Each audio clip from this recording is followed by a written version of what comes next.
Hello everyone. In previous lecture, I discussed about the various alternate possible solution, then what was the infeasible solution in LPP, and we discussed the special cases of LPP such as alternate optimal solution, unbounded solution, and infeasible solution. In today's lecture, I will be discussing with you about the degeneracy in simplex method in linear programming. So let us start. First, what is degeneracy? While solving LPP, sometimes it may happen that there will be tie in selecting row or selecting column.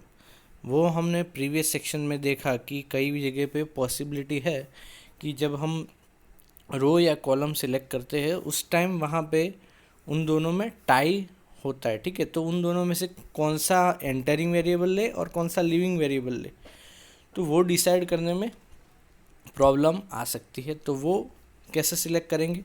तो सबसे पहला case है tie in column. जब column है, column के अंदर tie है, अगर दो वेरिएबल्स है, ठीक है, तो वहाँ पे सी जे माइनस जेड जे हमको यहाँ पे 2 मिला और उन दोनों में से हमको अगर एक वैल्यू सिलेक्ट करनी है तो वो कैसे सिलेक्ट करेंगे, तो उसका रूल सबसे पहले डिस्कस करते हैं। Tie in selecting column, generally the variable having maximum positive value in maximization problem and maximum negative value in case of minimization problem in Cj minus Zj is entering variable. A tie in selecting occurs when the value of Cj minus Zj are same. वो हमने अभी देखा. So to overcome this dilemma, general preference is given to the decision variable rather than slack variable और artificial variable.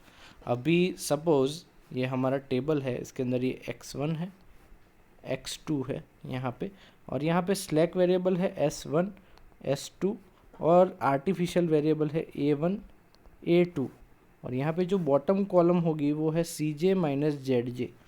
तो अभी suppose ये value 2 है, ये 0 है, ये 0 है, ये -1 है, ये -3 है, ये 4 है। और अभी इसमें से अगर सपोज यहाँ पे सपोज 2 है, यहाँ पे टाई दोनों में हो रही है, आर्टिफिशियल वेरिएबल और ये हमारे है डिसीजन वेरिएबल। इसको कहते हैं डिसीजन वेरिएबल। जो x1 x2 x3 है वो डिसीजन वेरिएबल है, s1 s2 सारे है स्लैक वेरिएबल, और ये a1 a2 artificial variable. Now there is a tie in this two column, यहाँ पे सपोज ये 2 है और यहाँ पे भी 2 है, तो जो प्रेफरेंस है वो हम डिसीजन वेरिएबल को लेंगे rather than the slack variable और आर्टिफिशियल वेरिएबल। सपोज यहाँ पे भी अगर 2 है तो जो हम प्रेफरेंस देंगे वो डिसीजन वेरिएबल को देंगे। तो यही यहाँ पे लिखा हुआ है, if there is tie in decision variable then any decision variable can be randomly selected.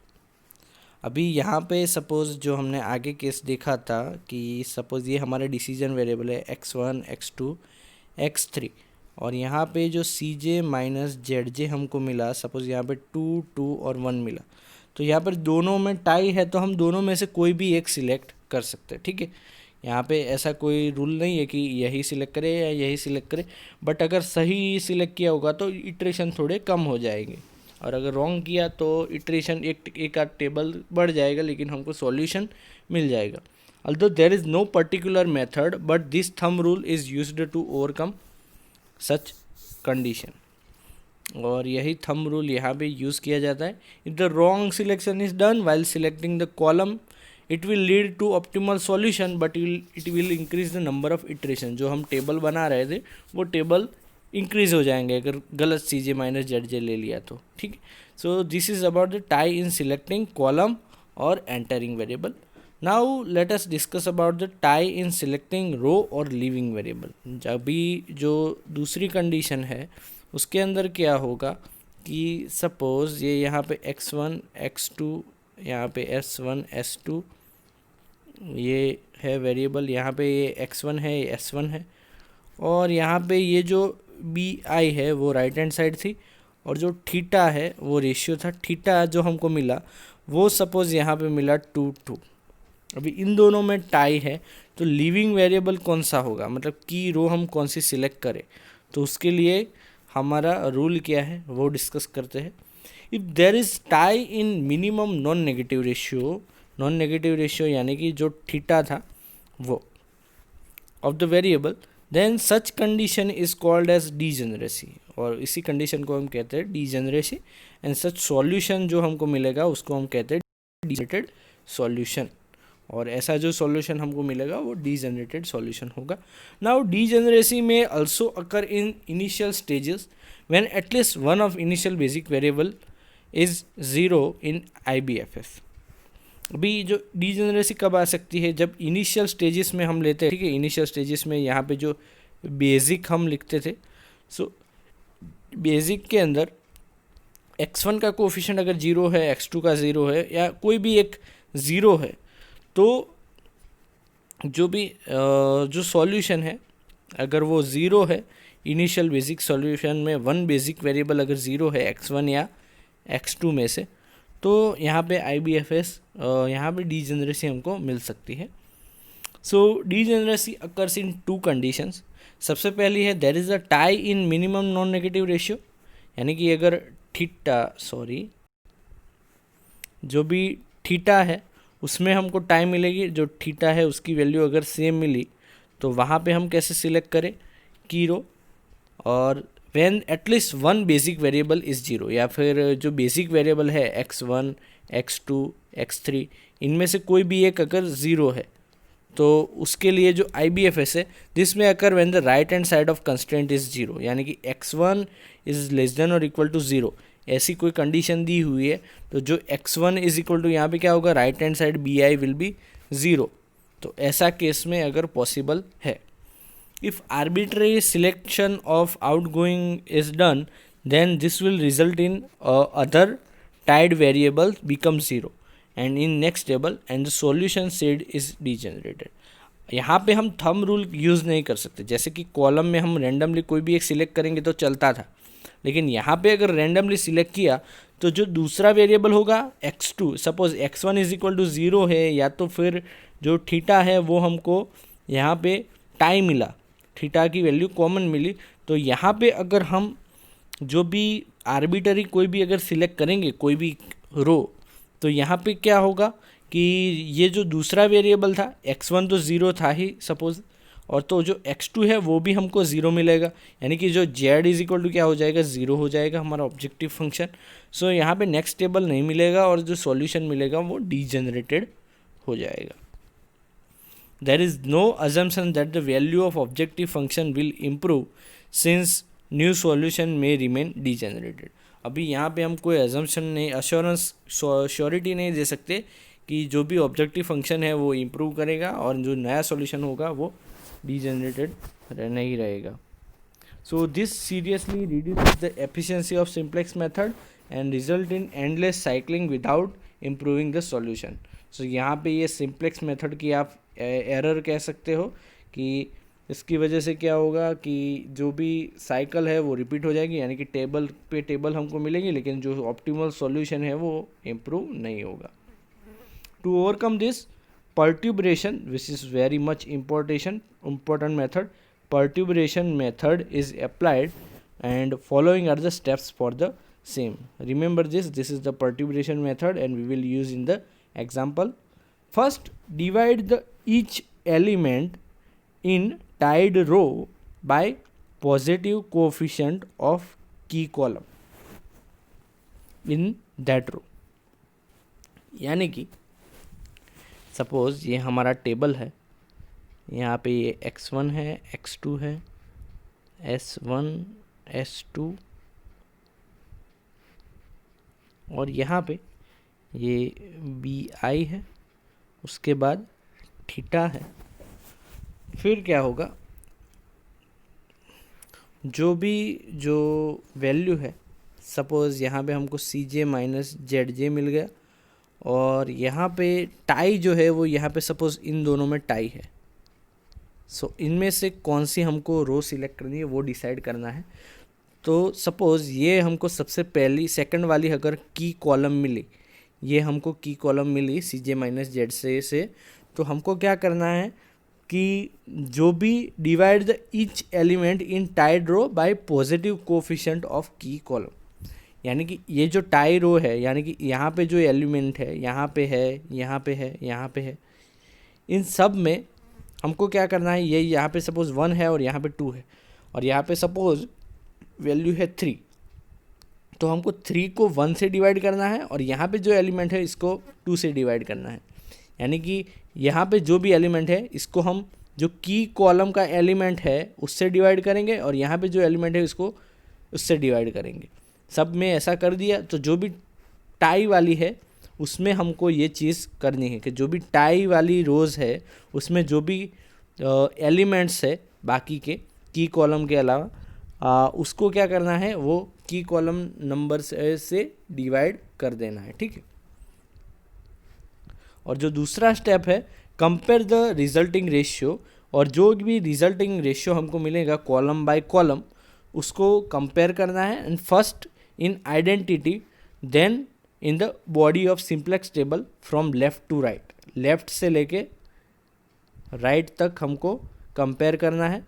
यानी कि जो भी रेशियो मिलेगा, सपोज़ वहाँ पे 3/2 मिला और इसके लिए 1/2 मिला सपोज़, तो वो हमको कंपेयर करना है। सबसे ये पहले कंपेयर करेंगे, उसके बाद दूसरा कंपेयर करेंगे स्टेप बाय स्टेप। और उसमें से क्या करना है, the row which first contain the smallest algebraic ratio contains the outgoing variable, the simplex method is then continue to reach optimal solution. यानी कि सपोज़ ये पहली वैल्यू मिली 3/2 और ये 1/2, जो यहाँ पे जो मिनिमम वैल्यू होगी, जो भी मिनिमम वैल्यू होगी वो हमको सिलेक्ट करनी है। इन दोनों में से जो मिनिमम वैल्यू है वो सिलेक्ट करनी है और वही हमारी की रो होगी। यही स्टेप्स को हम एग्जाम्पल के थ्रू समझेंगे तो ज़्यादा बेटर रहेगा। So let us take one example for the same. यहाँ पे प्रॉब्लम दिया हुआ है, तो सबसे पहले यहाँ पे जो सारे के सारे प्रॉब्लम्स है वो लेस देन और इक्वल टू टाइप ही है। ठीक है। और यहाँ पे कोई भी स्लैक वेरिएबल, यहाँ पे आर्टिफिशियल वेरिएबल नहीं आएगा और इसको स्टैंडर्ड फॉर्म में कन्वर्ट करना है सबसे पहले। तो जो भी फर्स्ट कंस्ट्रेंट है उसको लिखेंगे 4x1 प्लस 3x2 प्लस यहाँ पे s1 स्लैक वेरिएबल होगा, लेस देन और इक्वल टू साइन जो है वो निकल जाएगा और यहाँ पे इक्वल टू साइन आएगा, तो यहाँ पे 12 आएगा। उसके बाद 4x1 plus x2 plus s2 equal to 8, 4x1 minus x2 plus s3 equal to 8, और जो z है उसको हम लिखेंगे z is equal to 2x1 plus x2 plus s1, लेकिन उसका कोफिशिएंट क्या होगा 0, 0s2 0s3। ये हमारा स्टैंडर्ड फॉर्म हो गया, सारे के सारे स्टैंडर्ड फॉर्म, और इसको हम सिंप्लेक्स टेबल में कन्वर्ट करेंगे। यहाँ पे मैंने यहाँ पे शो भी किया हुआ है कि ये जो स्टैंडर्ड फॉर्म की वैल्यू है ये यहाँ पे मेंशन की हुई है, और इसको हम सिंप्लेक्स टेबल बनाएंगे। तो सबसे पहले जो टेबल फॉर्म करेंगे, यहाँ पे सबसे पहले यहाँ पे आएगा बेसिक, उसके बाद आएगा कोफिशिएंट ऑफ बेसिक, फिर x1 x2 s1 s2 s3, and then there will be bi right hand side, and the we have to find write the cj, that is the coefficient of objective function। ये हमारा objective function है, maximize z is equal to this, we will write the coefficient at here 2 1 0 0 0, so it will be 2 1 0 0 0। next we will write the entering variable, here it is the initial basic feasible solution. IBFS के तौर पे हम क्या लिखते हैं, जो भी slack variables है वो यहाँ पे लेंगे, तो यहाँ पे s1 0 s2 0 s3 0, वो सारे यहाँ पे आएंगे। उसके बाद जो भी कंस्ट्रेंट्स है, सबसे पहले कंस्ट्रेंट है ये वाली, उसके जो कोफिशिएंट्स है, x1 का कोफिशिएंट 4, x2 का कोफिशिएंट 3, s1 का 1 और s2 s3 का 0 0, और राइट हैंड साइड 12 है, वो यहाँ पे लिख देंगे 4 3 1 0 एंड 12। सिमिलरली यहाँ पे है 4 1 0 1 0 8, 41010 8। थर्ड के लिए है 4-1-0-0-1-8, 4-1-0-0-1-8। उसके बाद हम ZJ फाइंड करेंगे। So ZJ will be the basic coefficient into the key column, जो भी कॉलम का एलिमेंट है वो, plus this basic element coefficient of basic into key column element plus this into this. तो सबसे पहले के लिए 0 आएगा। सेकंड के लिए फाइंड करेंगे तो similarly this multiply with this, तो यहाँ पे 0 से सबका मल्टीप्लिकेशन है तो सब यहाँ पे 0 ही आएगा। उसके बाद हम फाइंड करेंगे CJ माइनस ZJ, तो यहाँ पे 2 में से 0, तो यहाँ पे 2, यहाँ पे 1 0 0 0। और यहाँ पे जो प्रॉब्लम है वो मैक्सिमाइजेशन है। सो यहाँ पे जो वैल्यू आनी चाहिए वो CJ माइनस ZJ की कौन सी होनी चाहिए, 0 या नेगेटिव। बट यहाँ पे दो वैल्यू पॉजिटिव है, तो जो मैक्सिमम पॉजिटिव वैल्यू है, maximum positive value for maximization problem, वो हम सिलेक्ट करेंगे एज अ की कॉलम। तो हमको की कॉलम यहाँ पे मिलेगी, ये हमारी की कॉलम है, ठीक है। और उसके बाद हमको की रो फाइंड करनी है। तो जो की कॉलम के यहाँ पे एलिमेंट्स है, यहाँ पे उनको डिवाइड कर देंगे राइट हैंड साइड, मतलब यहाँ पे थीटा है वो नॉन नेगेटिव रेशियो हमको मिलेगा। यहाँ पे 12 डिवाइडेड बाय 4, यहाँ पे 3 आएगा, 8 divided by 4, so 1 by sorry यहाँ पे सारी की सारी वैल्यूज़ जो है वो रेशियो यहाँ पे फाइंड करेंगे। सो यहाँ पे 2 आएगा, सबसे पहली वैल्यू आएगी, और 3, देन विल बी 2 एंड 2। सो यहाँ पे आप देख सकते हो कि इन दोनों वैल्यूज़ है, यहाँ पे टाई मिला हमको। सो टाई अभी हम रो जो सिलेक्ट करेंगे वो कौन सी मेथड से सिलेक्ट करेंगे, परट्यूबरेशन मेथड से। सो उसके लिए क्या करना होगा, जो परट्यूबरेशन मेथड में हम क्या करेंगे, जो यहाँ पे ये सारे एलिमेंट्स है उन सब को स्टेप बाय स्टेप हम की कॉलम नंबर के जो एलिमेंट्स है इससे हम डिवाइड करेंगे। यानी कि सबसे पहला जो है यहाँ पे है 1, तो 1 को डिवाइड करेंगे हम 4 से। उसके बाद -1 है तो -1 डिवाइडेड बाय 4। सिमिलरली यहाँ पे जो स्लैक वेरिएबल है उसके लिए भी हम ऐसा ही करेंगे, जहाँ पे टाई है वहाँ पे हम करेंगे तो 0 divided by 4, 0 divided by 4, 1 divided by 4, 0 divided by 4। सो ऐसे डिवाइड करेंगे तो हमको ये यहाँ पे टाई वाली वैल्यू है, और यहाँ पे जो वैल्यूज़ है वो हम यहाँ पे फाइंड कर सकते हैं। तो सबसे पहले S1 S2 यहाँ पे हम फाइंड करेंगे। सो सबसे पहले जो S1 स्लैक वेरिएबल के लिए हम देखेंगे, तो जो स्लैक वेरिएबल है यहाँ पे क्या होगा, 0 डिवाइडेड बाय 4। तो यहाँ पे जो वैल्यू मिली वो क्या मिली, 0, और 0 डिवाइडेड बाय 4 यहाँ पे मिली 0। सो यहाँ पे दोनों ही वैल्यू हमको क्या मिली, 0 0। यहाँ पे एक वैल्यू मिली 1/4 और एक वैल्यू मिली 0/4। तो यहाँ पे क्या हुआ, जो भी मिनिमम रेशियो है वो हम सिलेक्ट करेंगे। एक है 0 और एक है 0.25। सो मिनिमम कौन सी होगी, ये। तो यही होगी हमारी की रो। तो हमको हमारी की रो मिल गई। सिंपल है। जो भी स्लैक वेरिएबल है, एक बार फिर से एक्सप्लेन कर देता हूँ। स्लैक वेरिएबल के एलिमेंट्स है उनको जो की कॉलम के एलिमेंट है सिर्फ और सिर्फ टाइप वाले में ही डिवाइड करना है। सो यहाँ पे जो भी 0 है डिवाइडेड बाय 4 आएगा, और दूसरे में 0 डिवाइडेड बाय 4। सिमिलरली यहाँ पे 1 डिवाइडेड बाय 4, 1 डिवाइडेड बाय 4, और यहाँ पे 0 डिवाइडेड बाय 4। आगे में देखेंगे तो 0 डिवाइडेड बाय 4, और यहाँ पे आएगा 1 डिवाइडेड बाय 4। लेकिन लेफ़्ट से राइट जाते हुए यहाँ पे इन दोनों में से, यहाँ पे तो टाई हो गई, फिर से 0 और 0, यहाँ पे है 0.25, 1/4 यानी, और यहाँ पे 0। सो मिनिमम वैल्यू हमको ये मिली। सो ये हमारी होगी की रो।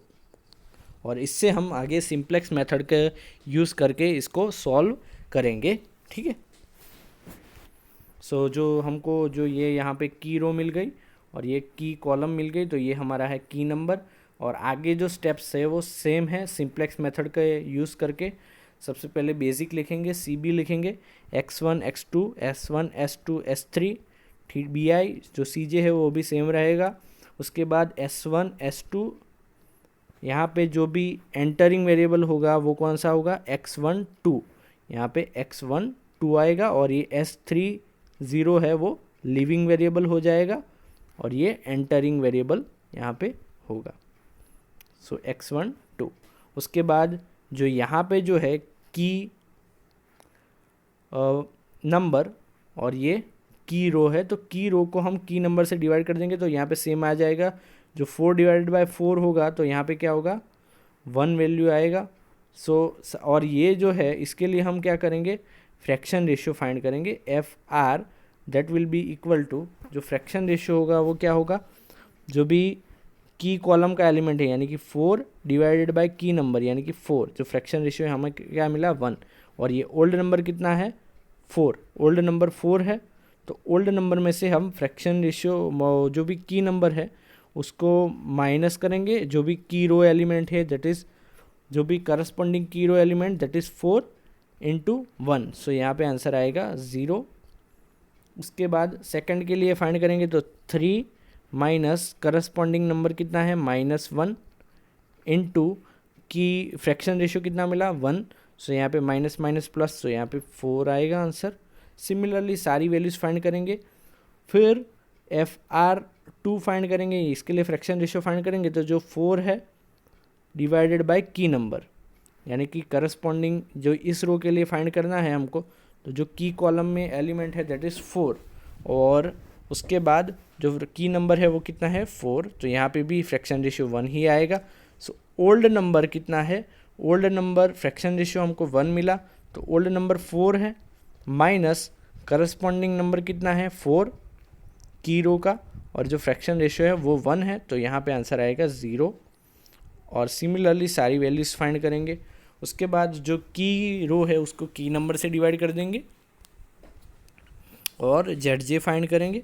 ZJ हम फाइंड करेंगे, उसके लिए हमको क्या करना पड़ेगा, इन दोनों का मल्टीप्लिकेशन प्लस इन दोनों का मल्टीप्लिकेशन प्लस इन दोनों का मल्टीप्लिकेशन, तो इस कॉलम के लिए ZJ मिलेगा।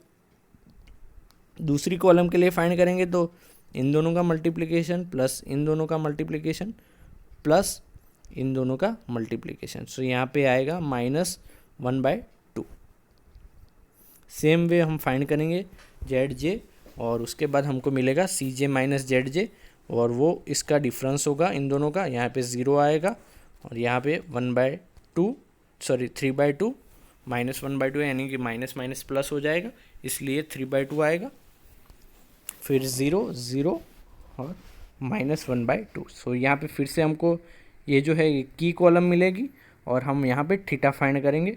सो थीटा फाइंड करेंगे सबके लिए, थीटा यानी कि BI डिवाइडेड बाय जो भी की कॉलम के एलिमेंट है वो, यहाँ पे ये की कॉलम है और उसके एलिमेंट्स हम डिवाइड करेंगे जो भी, और डिवाइड करके हमको मिलेगा की रो। यहाँ पे जो भी मिनिमम पॉजिटिव वैल्यू है वो 0 नहीं सिलेक्ट करना है, इन्फिनिटी हो तब भी नहीं लेना है, और नेगेटिव वैल्यू नहीं लेना है, हमको सिर्फ और सिर्फ मिनिमम पॉजिटिव वैल्यू सिलेक्ट करनी है एज अ की रो। सो यहाँ पे 1 जो है वो की रो मिल जाएगी, यहाँ पे ये की कॉलम मिल गई, और ये हमारा की नंबर। सो आगे हम फिर से ये टेबल 2 लिख दिया, और उससे हम टेबल 3 भी डिराइव करेंगे। यहाँ पे टेबल 3 आप देख सकते हो, सिमिलरली CJ लिख देंगे, और यहाँ पे जो एंटरिंग वेरिएबल होगा वो होगा x2 और 1, और ये हो जाएगा लिविंग वेरिएबल S10 यहाँ से निकल जाएगा, और ये एंटरिंग वेरिएबल यहाँ पे आ जाएगा। सिमिलरली जो की रो है उसको की नंबर से डिवाइड कर देंगे, यानी कि 0 divided by 4, 4 divided by 4, 1 divided by 4, 0 divided by 4, -1 divided by 4 and 4 divided by 4। सो हमको सारी की सारी वैल्यू मिल जाएगी, की नंबर से डिवाइड करेंगे। फिर उसके बाद जो है वो फ्रैक्शन रेशियो इसके लिए फाइंड करेंगे। फ्रैक्शन रेशियो कितना मिलेगा, FR will be equal to, जो भी यहाँ पे की कॉलम कौन सी है, ये वाली है, हम किसके लिए फ्रैक्शन रेशियो फाइंड करें, इसके लिए, तो की कॉलम का एलिमेंट कितना है 2, और की नंबर कितना है 4। सो उन दोनों का रेशियो लेंगे तो फ्रैक्शन रेशियो मिलेगा।